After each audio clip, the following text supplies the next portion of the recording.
The 16 April constitutional referendum took place on an uneven playing field, and the two sides of the campaign did not have equal opportunities. Voters were not provided with impartial information about key aspects of the reform, and civil society organizations were not able to participate. Under the state of emergency put in place after the July 2016 failed coup attempt, fundamental freedom essential to a genuinely democratic process were curtailed. The dismissal of detention of thousands of citizens negatively affected the political environment. One-side dominance in the coverage and restriction of the media reduces voter access to a plurality of views. While the technical aspects of the referendum were well administered and referendum day proceeded in an orderly manner, late changes in counting procedure removed an important safeguard and were contested by the opposition. Question to please raise your hand. Yes, and we'll have a microphone brought to you.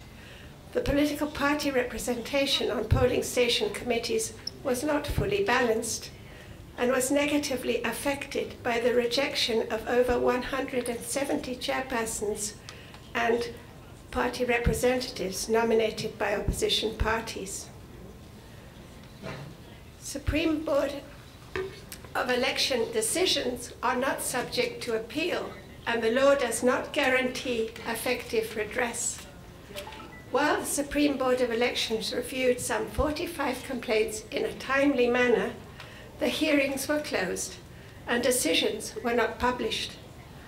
The recent dismissals and suspensions of judges and prosecutors that continued during the referendum period had an impact on the independence of the judiciary. By the foreign media with regard to the No campaign. Thank you.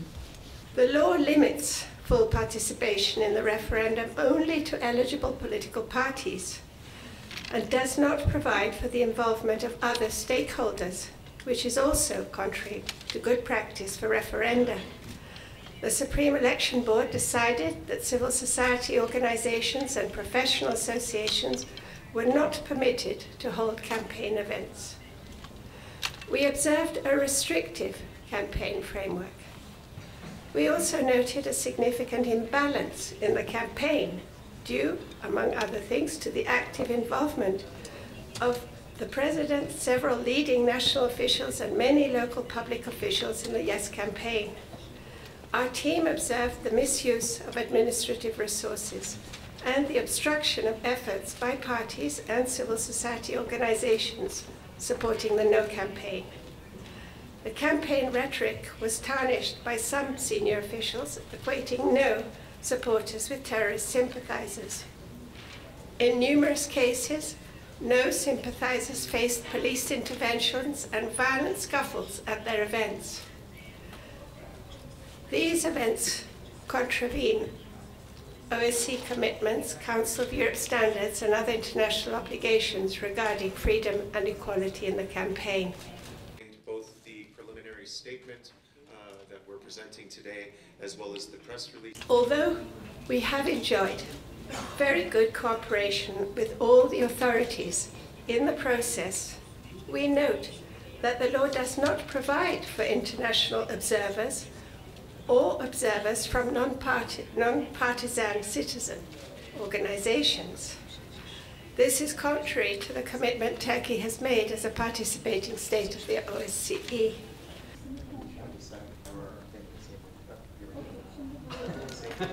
The Supreme Election Board issued instructions late in the day that significantly changed the ballot validity criteria, undermining an important safeguard and contradicting the law.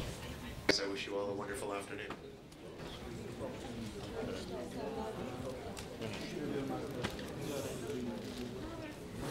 Let's get the preliminary statement.